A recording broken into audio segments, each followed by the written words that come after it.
politically to happen there. And that's what America wants to find out. And that's what Blinken wants to make sure that Netanyahu is still on track to articulate what is the political resolution. And what I was writing about was how we still have yet to hear from our prime minister what is his vision for that day after. And instead of Israel outlining it, what's likely going to happen based on the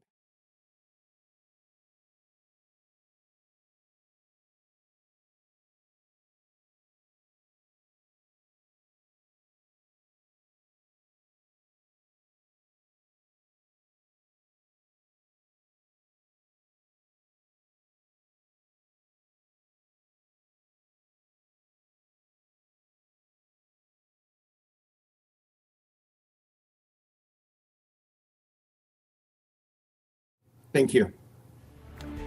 Well, still to come, we have new footage of rioters harassing lawmakers during the January 6th Capitol attack, and the video is shocking.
Welcome back. It's 3 years since the U.S. Capitol was stormed, and the Justice Department has released new alarming footage where January 6 rioters harassed two Republican lawmakers through cracks in the entrance to the House chamber. Take a look. I'm at the Capitol. We're all inside the building. We're trying to get in. We got the glass broken. These are all your patriots. This is our house. This is our house. Our house. How do you handle this? Open the door, brother. How do you handle it? Come on, man. Open the door. That's social to put this war together. What's wrong with you? Are you mad? You got kids. You got kids. We got kids. We're fighting for today. America's my son. So you better watch out, boy. Breathe. There's socialist pain. I can't hear what this guy's saying. Hey, what are y'all saying? Where are your friends? Yeah. Why? I don't think they're going to gas this. No, we just got pushed up to the front. I've never had a ticket in my life. Hold on, man. Ever. I've never broken. You want my license number? We're real American citizens who are sick of this. And we're making it knowing that we're sick of it. Okay? 30 years. Would you? Huh? And I've never had people like this. Say again? I've been in law enforcement in Texas for 30 years. Talk a little louder. That's because you've never seen corruption like we have seen this last month. I'm ashamed.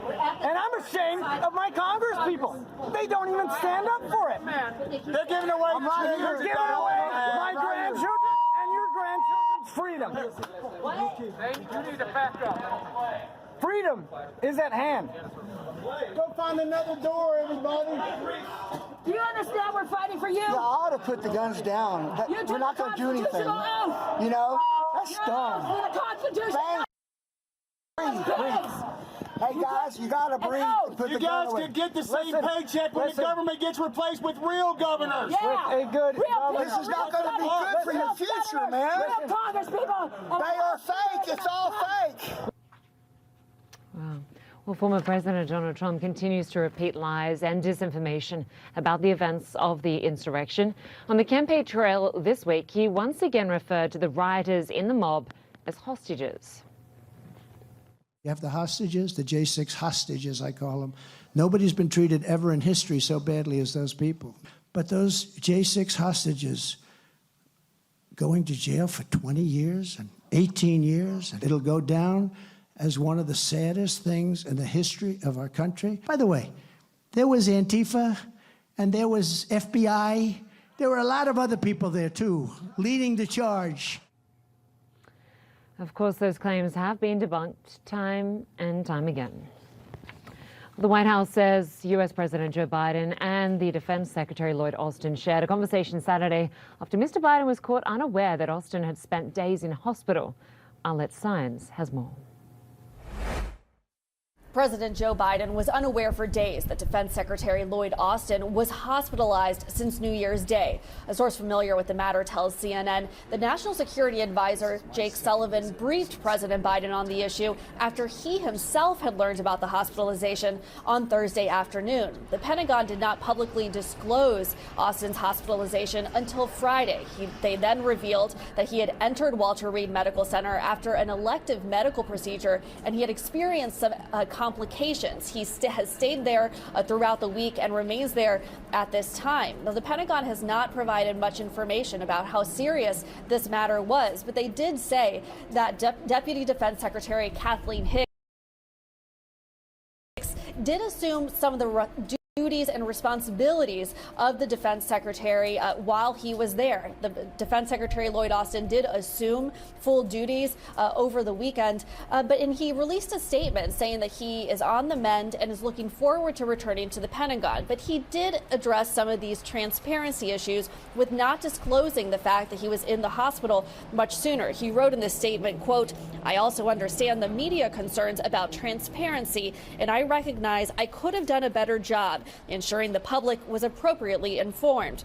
I commit to doing better." He added, "But this is important to say, this was my medical procedure and I take full responsibility for my decisions about disclosure." Now, his hospitalization comes at an important time as the U.S. is still grappling with Russia's war in Ukraine and also the conflict in the Middle East between Israel and Hamas. There are also greater concerns about that conflict spreading and becoming a wider regional issue. So still many questions remain about what exactly sent Austin into the hospital and why he waited so long to disclose this, not just to the public, but to President Biden. Arlette Saenz, CNN, traveling with the president in Wilmington, Delaware. Well, Ukraine says crews have been searching through the rubble of destroyed homes and buildings for survivors after Russian missiles hit the Donetsk region on Saturday. Officials say 11 people were killed, including 5 children. 8 others were wounded. Ukraine's President Volodymyr Zelensky offered condolences and warned Russia that there will be consequences for these attacks. Joining us now for more is CNN's Barbie Nadeau in Rome. So, Barbie, Russia again attacking civilian targets, residential homes, killing 11 people. What can you tell us? Yeah, Ukraine's saying these were not military targets. These are 3 residential buildings that were struck with these powerful S-300 Russian missiles. The 11 dead, the 5 children, they're still searching for more. They were able to find 1 person alive in that rubble, but they're still searching for it, so the casualties could go up. We haven't seen these sort of larger numbers for quite some time of casualties in one attack, Linda. And of course, over the past 5 days or so, Moscow has carried out some of the largest attacks since their invasion 2 years ago. And it comes as Ukraine is carrying out more cross-border attacks. That's right. These cross-border attacks are proving to be very, very damaging to Russia as well. On Friday, an attack on a Russian stronghold, just as the Russian military leadership, they say, were doing inspections in Belgorod, did destroy, the Ukrainians say, did destroy, a large stronghold there. This all comes as Russia is celebrating Russian Orthodox Christmas. Vladimir Putin on Saturday night visited celebrated with some families who had lost loved ones in the military operation, as they call it. And today will be expected to do some celebrations again. Ukraine, of course, celebrated December 25th. Linda. All right, Barbie Nadeau, we'll leave it there for now. Thanks very much. Well, still to come, voters in Bangladesh are casting their vote in the country's controversial general election. We'll have a live report next.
Welcome back. Voting is well underway in Bangladesh in the country's general election that many critics say is one-sided.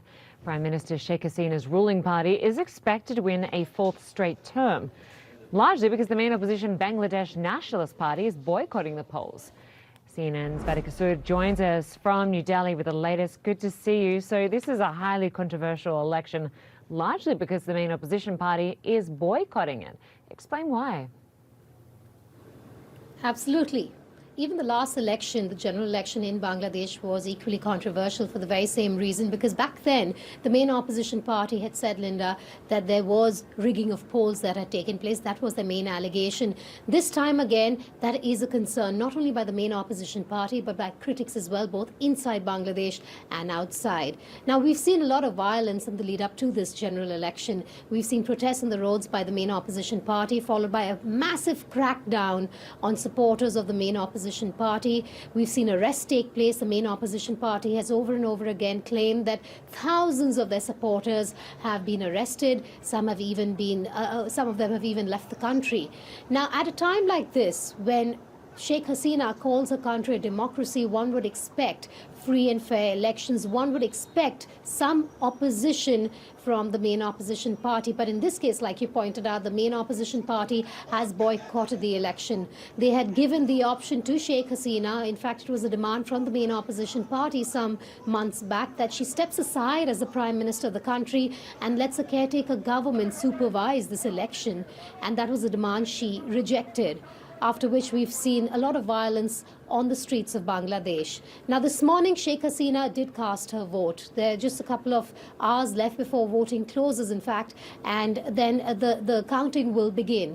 But at a time like this, the big question is, what does this mean for the democracy of Bangladesh? On the eve of the general election, there were protests that were led by main opposition leaders, party leaders, and here's what one of them had to say about the current state of affairs in Bangladesh. Listen in. We are protesting against a fraudulent election. It is absolutely a farce election. They are snatching our voting rights, the people's voting rights. So it's not an election at all. We want voting rights. We want democracy.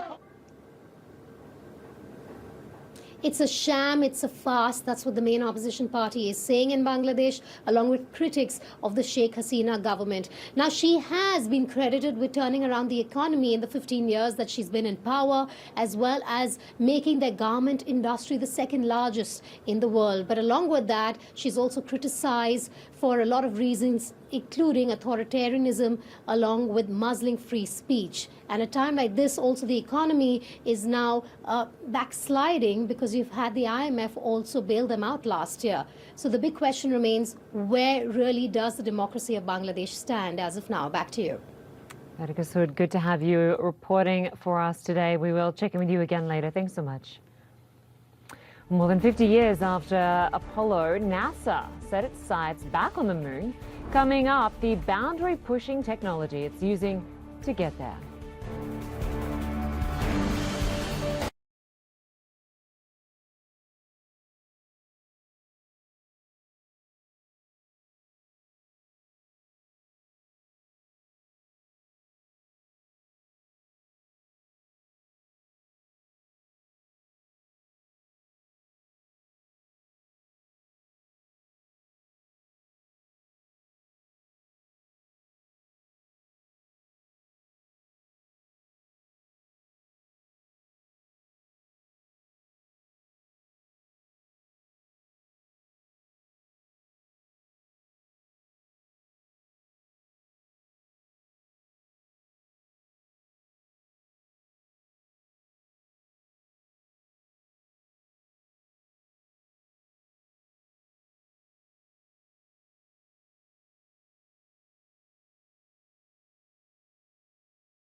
Welcome back. Indian Prime Minister Narendra Modi is hailing his nation's latest achievement in outer space as an extraordinary feat.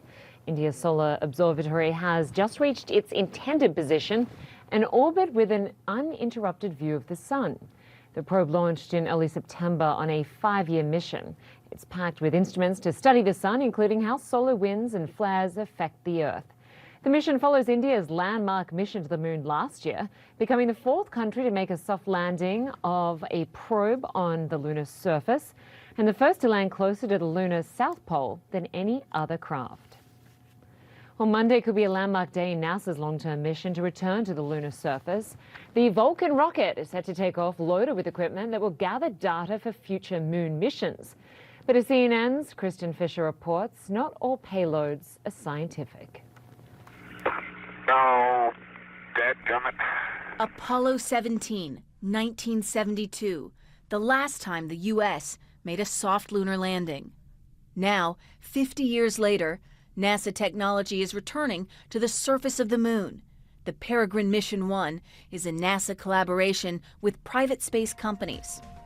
Pittsburgh-based Astrobotic spearheaded the design of the lunar lander, which you can see here being loaded onto a Vulcan rocket. The rocket itself was created by the United Launch Alliance, a joint venture between Boeing and Lockheed Martin, and this will be its inaugural flight. NASA's taking a back seat on the mission, with Astrobotic running operations from its own ground control in Pittsburgh. Peregrine is due to land on the moon on the 23rd of February, gently touching down near the Gruithuisen domes, which are named after the Bavarian astronomer. Peregrine marks the start of NASA's Commercial Lunar Payload Services, or CLPS, which will allow the government space agency to outsource the launch and transport of its lunar cargo to private companies. That cargo is key to NASA's Artemis program, which aims to put the first woman and the first person of color on the moon. The Peregrine lander is a boxy 2.5 meters long and just under 2 meters tall. On board, pieces of NASA cargo, some of which will gather valuable data for future moon missions. Also on board, an assortment of payloads from 7 different countries, including a Bitcoin-encoded coin from the Seychelles, a lunar rover built by students at Carnegie Mellon University, and even human remains, thanks to Elysium Space. Capsules containing a portion of Elysium customers' loved ones will create a lunar memorial for friends and relatives to look at in the night sky. Hot on the heels of Peregrine will be NASA's second CLPS mission. Intuitive Machines' Nova-C lander will launch on a SpaceX rocket as early as February, delivering 5 more payloads to the moon's south pole. With around a dozen companies bidding for NASA's lunar contracts, Peregrine marks the start of a brand new moonshot and a giant leap for the entire space industry. Kristen Fisher, CNN. Well, that wraps this hour of CNN Newsroom. I'm Linda Kincaid. Good to have you with us. I'll be back with much more news after a very short break. Stay with us. You're watching CNN.